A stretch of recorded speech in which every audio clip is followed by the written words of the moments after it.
Welcome friends, Nikhil here from Fatima teachers training college Ranchi.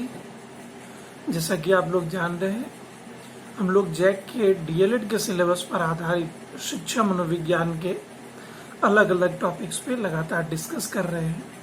इस क्रम में चौथे यूनिट में हम लोगों को व्यक्तित्व और समायोजन के बारे में डिस्कस करना था, और इस यूनिट के लास्ट सब यूनिट में हम लोगों को समायोजन की विभिन्न तकनीकों को देखना था, ताकि उन तकनीकों की सहायता से कोई बालक अपने आप को परिवार में या अपने समाज में या फिर अपने विद्यालय में अपने आप को समायोजित कर पाता है।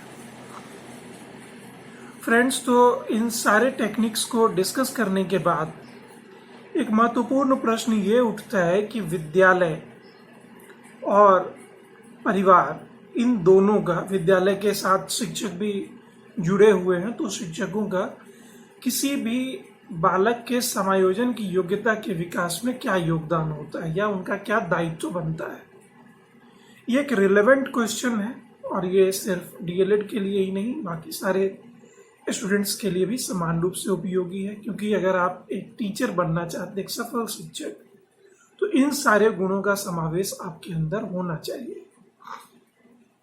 तो इस क्रम में आज हम लोग सबसे पहले बात करेंगे इस टॉपिक पर कि बालकों के समायोजन की तकनीकों के विकास में विद्यालय का या शिक्षक का क्या दायित्व होता है। ये पॉइंट वाइज सुझाव के रूप में है, आप सारे लोग इसको कृपया ध्यान से सुनिएगा। इससे जुड़े हुए पॉइंट्स आपके व्हाट्सएप ग्रुप में पीडीएफ मोड में डाल दिए जाएंगे। यहाँ पर सिर्फ आपको सुनना है। तो पहला दायित्व जो बनता है, यानी देखिए, विद्यालय और शिक्षक दोनों को हम अलग नहीं कर सकते। विद्यालय का अभिन्न अंग है शिक्षक और छात्र। तो शिक्षकों का दायित्व ही विद्यालय का दायित्व। लेकिन प्रश्न को अगर ट्विस्ट करके पूछा जाए, घुमाकर पूछा जाए, तो वहाँ कई बार ऐसा भी लिखा हो सकता है कि विद्यालय का क्या दायित्व है, या कई बार ये भी पूछा जा सकता है कि शिक्षकों का क्या दायित्व है। तो दोनों ही परिस्थितियों में यही सारे पॉइंट्स आपके लिए उपयोगी हैं। तो विद्यालय और शिक्षकों के दायित्व को हम लोग देखते हैं। पहला पॉइंट है कि विद्यालय का माहौल ऐसा होना चाहिए जो सुखद हो, यानी शिक्षक विद्यालय के माहौल को अच्छा बनाकर रखें, खुशनुमा माहौल हो वहाँ का, और वो ऐसा होना चाहिए कि बच्चे के मन में यह बात बैठ जानी चाहिए कि घर के बाद दूसरा सबसे फेवरेट जगह अगर उनका हो तो वो स्कूल हो। इस दिशा में प्रयास करना चाहिए। इसके साथ साथ बालकों के लिए जो समय सारणी निश्चित की जाए, जो समय या घंटे तय किए जाए, वो भी तार्किक रूप से पर्याप्त होने चाहिए। जैसे 7 से 8 घंटे का समय सफिशिएंट माना जाता है।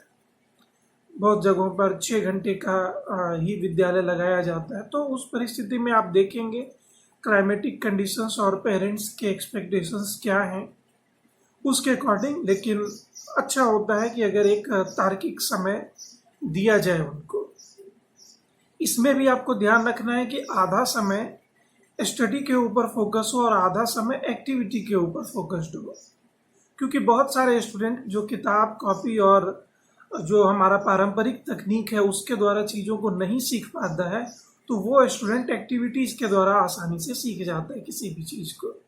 तो दोनों को समान रूप से महत्व दिया जाना चाहिए। एक्टिविटीज के द्वारा जल्दी सीखने के पीछे सबसे बड़ा रीजन ये है कि वहाँ एक से अधिक सेंस ऑर्गन्स काम कर रहे होते हैं। विद्यालय में 1 या 2 सेंस ऑर्गन काम करते हैं, आप या तो देख रहे होते हैं या फिर सुन रहे होते हैं, बस इतना ही। लेकिन जब आप एक्टिविटी में उनको शामिल करते तो इंटायर बॉडी उनका उस चीज में लगता है और वो बातें उनको आसानी से समझ में आ जाती हैं। इसके साथ साथ विद्यालय में बालकों को सामाजिक दायित्व का बोध कराया जाना चाहिए। इसके लिए आप तरह तरह के सोशल इवेंट्स वगैरह ऑर्गेनाइज करा सकते हैं, जो सोसाइटी में अभी चल रहा है या जो करंट रिलेवेंट इश्यूज हैं उनके ऊपर डिबेट करा सकते हैं, या फिर कोई रैली वगैरह, ये सब के द्वारा आप उनको लगातार इंगेज रखेंगे, जिससे उनमें सामाजिक दायित्व का बोध हो। इसके साथ साथ विद्यालयों में स्काउट्स और गाइड की ट्रेनिंग भी कराई जानी चाहिए। इससे उन्हें आत्मनिर्भर बनने में, स्वावलंबी बनने में और सामाजिक दायित्वों का बोध करने में, राष्ट्रीयता की भावना जगाने में, एक अच्छा नागरिक बनाने में काफी मदद मिलता है। इसके साथ साथ खेल का भी उपयोग वहां पर होना चाहिए। खेल के प्रशिक्षक हो, खेल के शिक्षकों का होना काफी जरूरी है। इसके साथ साथ जो भी खेल वहां कराए जाए वो मनोरंजन के लिए हो, वो प्रतियोगिता के शक्ल में ना हो, क्योंकि प्रतियोगिता से देखा गया कि कई बार स्टूडेंट जीतने और हारने का तनाव पाल लेते हैं और वो इससे बचने का प्रयास करने लगते हैं, तो गलत दिशा में एडजस्टमेंट प्रारंभ हो जाता है। तो जनरली जो प्राइमरी सेक्शन तक का है या मिडिल सेक्शन तक का स्टूडेंट है, आप कोशिश करेंगे उनको ऐसे खेल में हम लोग इंगेज करें जो सिर्फ खेलने के लिए खेला जाए, उसमें कोई प्रतियोगिता ना हो। इसके बाद आप देखेंगे कि जो कह सकते हैं हमारा प्रमुख दायित्व है वह ये है कि विद्यालय की जो पूरी प्रणाली हो वो लोकतांत्रिक हो, पूरी तरह से डेमोक्रेटिक हो। किसी भी प्रकार का बदलाव करने के समय ऐसा ना लगे कि टीचर ने या स्कूल मैनेजमेंट ने स्टूडेंट के ऊपर अपनी विचारधारा थोपी है। मैनेजमेंट की अपनी ज़रूरतें होती हैं, तो वो उसके हिसाब से कई बार निर्णय लेती है, लेकिन जिस निर्णय का असर क्लासरूम के माहौल पर पड़ता हो, स्टूडेंट्स के लर्निंग या फिर उसके एडजस्टमेंट के टेक्निक्स पर पड़ता हो, तो वहाँ पर एक बार उनसे सलाह लेना या उनसे डिस्कस करना काफ़ी ज़रूरी होता है। तो वहाँ की बात लोकतांत्रिक हो, सभी स्टूडेंट्स के साथ समान व्यवहार हो और उनको अपनी बात कहने का मौका मिले, उनकी बात को सुना जाए, तो इन चीज़ों का काफ़ी सकारात्मक प्रभाव पड़ता है। इसके साथ साथ जो अनुशासन की व्यवस्था हो विद्यालय में या शिक्षकों के द्वारा जो अनुशासन की व्यवस्था की जाए वो दंडात्मक नहीं हो, वो दमनात्मक नहीं हो, वो डिप्रेशन पर आधारित, मतलब उनको सब्रेस ना किया जाए, उनको दबाया नहीं जाए, बल्कि वो रिमेडियल हो, उपचारात्मक हो। अगर कोई गलती कोई स्टूडेंट करता है तो उसके कारणों को जानना और उसके हिसाब से कुछ निर्णय लिए जाए, लेकिन ऐसा कोई भी निर्णय नहीं लिया जाए जिसमें दमन की प्रवृत्ति स्पष्ट रूप से उजागर होती हो। तो इन चीज़ों पर शिक्षक को और विद्यालय को काफ़ी ध्यान रखना होता है। ऐसा नहीं करने की स्थिति में स्टूडेंट में गलत दिशा की ओर एडजस्टमेंट प्रारंभ हो जाता है। इसके बाद जो अगला दायित्व आपका होगा एक शिक्षक के तौर पर या विद्यालय का अगला दायित्व है कि वो निषेधात्मक निर्देशों से परहेज करे। ऐसे निर्देश बिल्कुल ना दिए जाए जिसमें नहीं की मात्रा ज़्यादा हो या नकारात्मक रूप में वो अपने आप को प्रदर्शित कर रहा हो। इससे होता यह है कि स्टूडेंट इन चीज़ों के प्रति एक समय के बाद विद्रोह की प्रवृत्ति अपने अंदर उत्पन्न कर लेते हैं, तो जिससे गंभीर संकट खड़ा हो जाता है शिक्षक के सामने और विद्यालय के सामने। तो इससे बचने का बेस्ट टेक्निक यही है कि निषेधात्मक निर्देश ना दिए जाए, और निषेधात्मक निर्देश नहीं दिए जाने का एक बहुत बड़ा लाभ ये भी मिलता है कि स्टूडेंट्स को लगता है टीचर ने हमें ये बात किसी खास वजह से कही है, किसी खास कारण से कही है, तो वो आपसे जी नहीं चुराने लगते या किसी अलग तरह के तकनीकों का इजाद नहीं करने लगते हैं। तो इससे काफ़ी मदद मिलती है विद्यालय को और एक शिक्षक को भी। इसके साथ साथ आप देखेंगे कि बालकों का सम्मान करना भी विद्यालय और शिक्षक का दायित्व होता है। अगर आप प्री प्राइमरी के स्टूडेंट से ही अपने अंदर ये आदत डाल लें कि उस लेवल के स्टूडेंट से लेकर बड़े क्लास के स्टूडेंट्स तक लगातार विथ रिस्पेक्ट आप पेश आए, तो स्टूडेंट्स भी आपको उसी हिसाब से सम्मान देंगे और एक अलग तरह का माहौल वहाँ पर क्रिएट होगा जो अधिगम के लिए, लर्निंग टीचिंग के लिए काफ़ी अच्छा एटमॉस्फेयर क्रिएट करेगा। अगला जो दायित्व है, अगली जो मुख्य बात है वो ये है कि किसी भी आधार पर आप बालकों में भेदभाव ना करें। एक शिक्षक के तौर पर और एक विद्यालय के स्तर पर जाति या धर्म के आधार पर किसी भी स्टूडेंट के साथ भेदभाव नहीं किया जाना चाहिए, क्योंकि ये कुछ ऐसी स्थितियां उत्पन्न कर देती हैं जिससे बच्चों का एडजस्टमेंट गलत दिशा की ओर होना प्रारंभ हो जाता है। इसके बाद जो सबसे महत्वपूर्ण दायित्व है शिक्षकों के लिए है स्पेशली, कि वो अपने हर स्टूडेंट्स को उनके नाम से जाने, उनको उनके नाम से ही पुकारे। इससे सबसे बड़ा फायदा ये होता है कि स्टूडेंट्स के साथ आपका एक ऐसा रिलेशन, एक ऐसा संबंध बनता है जो आपको आपके अंदर भी एक विश्वास उत्पन्न करता है और स्टूडेंट के अंदर भी, स्टूडेंट को लगता है कि शिक्षक हमें अपने नाम से पुकारता है, अपने नाम से जानता है, मेरी पहचान शिक्षक की नज़र में है, उसकी नज़र मेरे ऊपर रहती है। इस बात का बहुत बड़ा प्रभाव पड़ता है उनके ऊपर और उनको कहीं ना कहीं थोड़ी आत्मीयता अपने शिक्षक के प्रति होती है। हम लोगों को भी अपने प्रशिक्षण के दौरान मैं यहाँ विशेष रूप से याद करना चाहूँगा कि हमारी जो प्रिंसिपल मैडम थी एमएड कॉलेज में, उन्होंने स्पेशली इस चीज़ को बताया था कि एक अच्छे टीचर की पहचान होती है कि वो अपने सभी स्टूडेंट्स को उनके नाम से पुकारता है। तो आपका सबसे पहला प्रयास होना चाहिए विद्यालय में कि जो भी नया बैच आपके सामने आए या नए स्टूडेंट्स आपके सामने आए, आप उनके नाम को जानें और आप उनके नाम से उनको पुकारें। उम्मीद है आप लोग इस चीज़ को अपने ध्यान में रखेंगे और इसको जरूर प्रयोग में लाएंगे। वस्तुतः देखा जाए, अगर आप एक अच्छे शिक्षक हैं तो ये योग्यता अपने आप आपके अंदर आ जाती है, आपको अलग से इसके लिए कोई मेहनत नहीं करनी पड़ती है। इसके बाद जो अगला दायित्व होता है कि बच्चों को अपनी बात कहने का मौका दिया जाना चाहिए, उन्हें आप लगातार अपने विश्वास में लेकर रखें। इससे होता यह है कि उनके अंदर किसी भी तरह की संकोच की भावना नहीं होती। उनको लगता है कि अगर किसी तरह का प्रश्न उठाए या किसी तरह की बात है तो हमें डायरेक्ट अपने टीचर से वो बात पूछनी चाहिए या डिस्कस करनी चाहिए, तो सही दिशा की ओर उनका समायोजन होना प्रारंभ हो जाता है।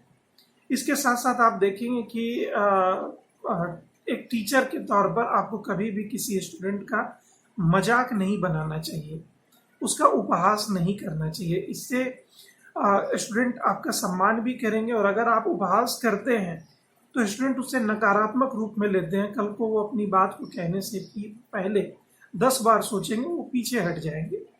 तो आपको ये ध्यान रखना है, आपका ये बहुत बड़ा दायित्व बनता है कि कभी भी किसी भी स्थिति में किसी स्टूडेंट का मजाक ना बनाए। और साथ ही साथ छोटी मोटी बातों को तूल भी नहीं देना चाहिए। कई बार होता है, शिक्षक भी इंसान होते हैं और इन चीज़ों का प्रदर्शन कर देते हैं, लेकिन छोटी छोटी बातों को तूल नहीं देना चाहिए, उसे इग्नोर करना चाहिए। इससे सबसे बड़ा फायदा ये होता है कि स्टूडेंट को लगता है कि हमें अपने अंदर इस बात को सुधार लेनी चाहिए। टीचर ने या स्कूल मैनेजमेंट ने एक अच्छा व्यवहार हमारे प्रति दिखाया है, तो वो सुधार की ओर यानी एक रचनात्मक समायोजन की ओर उन्मुख होते हैं इन चीज़ों से। इसके साथ साथ तरह तरह के कार्यक्रम के द्वारा आप आदर्शों की प्रस्तुति कर सकते हैं, जैसे बहुत सारे साहित्यिक और सामाजिक कार्यक्रम किए जाएं। इससे सबसे बड़ा फायदा ये होता है कि स्टूडेंट को उस तरीके से सोचने का एक डायमेंशन मिलता है। जैसे छोटे बच्चों के सामने जो प्रेरक कथाएं बताई जाती हैं या महापुरुषों की बात कही जाती है, उससे सबसे बड़ा लाभ ये होता है कि स्टूडेंट्स के अंदर ये भावना घर कर जाती है, काफ़ी गहरे बैठ जाती है कि हमें इस कैरेक्टर को फॉलो करना है या इस तरीके से हमें वर्क करना है या हमें अपने समाज की सेवा करनी है, राष्ट्र की सेवा करनी है। इन चीज़ों पर उनका ध्यान जाता है और इसी हिसाब से उनका एडजस्टमेंट प्रारंभ होता है। इसके साथ साथ टीचर कई बार कुछ गलतियां कर बैठते हैं, जैसे बच्चों के साथ थोड़ी बहुत ज्यादती हो जाती है किसी न किसी पैमाने पे। तो आपको ध्यान ये रखना है कि किसी भी स्टूडेंट के साथ बदले की भावना ना रखें, बिल्कुल अपने बच्चे के जैसा ट्रीट करें। कई बार हम अपने बच्चों को बहुत सारी गलतियों पर हम लगातार माफ़ करते रहते हैं और एक पेरेंट्स के रूप में अपना रोल प्ले करते हैं। तो टीचर का रोल बिल्कुल वैसा ही होना चाहिए, अपने स्टूडेंट्स के साथ बदले की भावना नहीं रखनी चाहिए। और साथ ही साथ आपका ये दायित्व बनता है कि बच्चों के अभिभावकों के साथ आपके रिश्ते बहुत अच्छे होने चाहिए। इससे फ़ायदा ये होता है कि एक स्वस्थ माहौल बनता है विद्यालय में और पेरेंट्स भी आपके ऊपर भरोसा दिखाते हैं और स्टूडेंट्स भी आपके प्रति डिवोटेड होता है। तो ये सब कुछ आपके खुद के करियर के लिए और विद्यालय के माहौल के लिए काफ़ी महत्वपूर्ण हो जाता है। इसका काफ़ी सकारात्मक प्रभाव उनके समायोजन पर पड़ता है। अब जो दायित्व है वो मुख्य रूप से उन बच्चों के लिए भी आपका दायित्व बनता है जो दिव्यांग हैं या फिर विशेष सहायता प्राप्त करने वाले स्टूडेंट्स होते हैं। जैसे कोई नेत्रहीन है या मूक बधिर स्टूडेंट है, तो उनको लगातार प्रोत्साहन दिया जाना चाहिए आपकी ओर से, ताकि वो भी अपना सामाजिक समायोजन और विद्यालय में अपना समायोजन श्रेष्ठ तरीके से कर पाए। तब क्या होगा कि वो बाहर जब अपने समाज में प्रवेश करेंगे तो उनके अंदर अपनी इस निष्ठता को लेकर के किसी भी प्रकार का कोई हीन भावना नहीं रहेगा। वो वहाँ पर पूरे कॉन्फिडेंट होकर सोसाइटी के लिए कंट्रीब्यूट कर पाएंगे। तो ये आपका सबसे महत्वपूर्ण दायित्व है। इसके साथ साथ जो दिव्यांग बालक होते हैं, जैसे पैर से लाचार या हाथ से लाचार जो स्टूडेंट्स हैं, तो उनको आप लगातार सामाजिक कार्यक्रमों में संलग्न करके रखें, उनको सामूहिक कार्य में ज़्यादा से ज़्यादा इंगेज रखें। इससे आम स्टूडेंट्स के बीच में ये मैसेज जाता है कि उनका दायित्व इस स्टूडेंट के साथ मतलब उनके अपने इस सहपाठी के साथ उनका क्या दायित्व बनता है, उनके प्रति क्या रिस्पॉन्सिबिलिटी बनती है, इस चीज़ के प्रति वो सोचने के लिए विवश होते हैं और इसी हिसाब से उनका एडजस्टमेंट होता है। और जो वो डिसेबल्ड स्टूडेंट है उसमें भी ये बात आती है कि वो समाज के साथ चल सकते हैं, समाज में कंट्रीब्यूट कर सकते हैं। तो ये दोहरा फायदा आपको कहीं ना कहीं मिलता है। तो आपको इन चीज़ों पर काफ़ी विशेष ध्यान रखना होगा। एक शिक्षक के रूप में इन दायित्व को का निर्वहन करना होगा। सबसे अंत में मैं आपसे कहना चाहूँगा, एक शिक्षक को कभी भी संकीर्ण नहीं होना चाहिए, उसको एक उदार व्यक्तित्व वाला व्यक्ति होना चाहिए, क्योंकि जो उदार होते हैं वही किसी नए आइडिया को, किसी नए आदर्श को या नए बात को स्वीकार करते हैं और अपने स्टूडेंट्स तक उसको लेकर जाते हैं। तो दोस्तों, उम्मीद करते हैं कि एक शिक्षक और एक स्टूडेंट, एक स्कूल का क्या दायित्व होता है किसी स्टूडेंट के एडजस्टमेंट में, इस पॉइंट को आपने काफ़ी अच्छे से समझ लिया होगा। मैं आपसे उम्मीद करता हूं और रिक्वेस्ट करता हूं कि आप इससे संबंधित नोट्स अवश्य बनाएं और उस नोट्स को आप हमें ज़रूर दिखाएं। तो मिलते हैं हम अपने अगले वीडियो में अगले टॉपिक के साथ। आपका धन्यवाद।